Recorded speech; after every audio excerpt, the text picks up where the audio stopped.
చంద్రబాబు గారికి అత్యంత సన్నిహితుడు మంత్రి నారాయణ గారు. చదువుల పేరు చెప్పినా, రియల్ ఎస్టేట్ పేరు చెప్పినా, చివరికి లిక్కర్ పేరు చెప్పినా ఆయన ప్రజల నుంచి డబ్బు పిండే వ్యాపారాలే చేస్తారు. రాష్ట్రంలో మద్యం దుకాణాలను ప్రైవేట్ పరం చేశాక మరెవ్వరికీ షాపులు రాకుండా కేవలం తమ పార్టీకి చెందిన వారికే షాపులు వచ్చేలా ఆయనే మొత్తం దరఖాస్తుల్ని నింపేశాడు. మాఫియాలో తొలి అడుగు ఇది. నేను యాక్చువల్గా ఏంటంటే ఇప్పుడు మన దగ్గర కొంతమంది వచ్చి అడిగారు, సార్ మాకు ఆ బ్రాండ్ షాప్ లో 10% ఇప్పించండి, 10% ఇప్పించండి అని. సార్ చాలా మంది ఇట్లా అడిగారు కాబట్టి ఒక 100 ఇస్తున్నారు. 2 crores పెట్టి ఓపెన్ చేస్తారు. 2 crores పెట్టి ఇస్తున్నా ఒక 100 ఒకటి 2 లక్షలు కట్టాలి.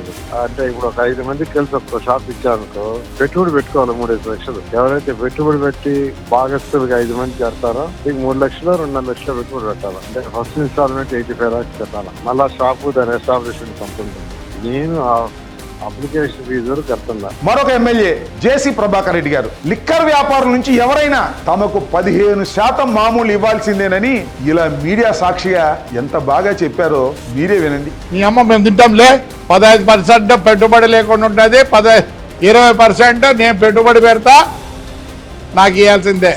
మండలానికి 15 పైసలు ఇవ్వాల్సిందే, పెట్టుబడి ఉండదు. 20 పైసలు ప్రభాకర్ రెడ్డికి ఇవ్వాల్సిందే, ప్రభాకర్ రెడ్డి పెట్టుబడి పెడతాడు.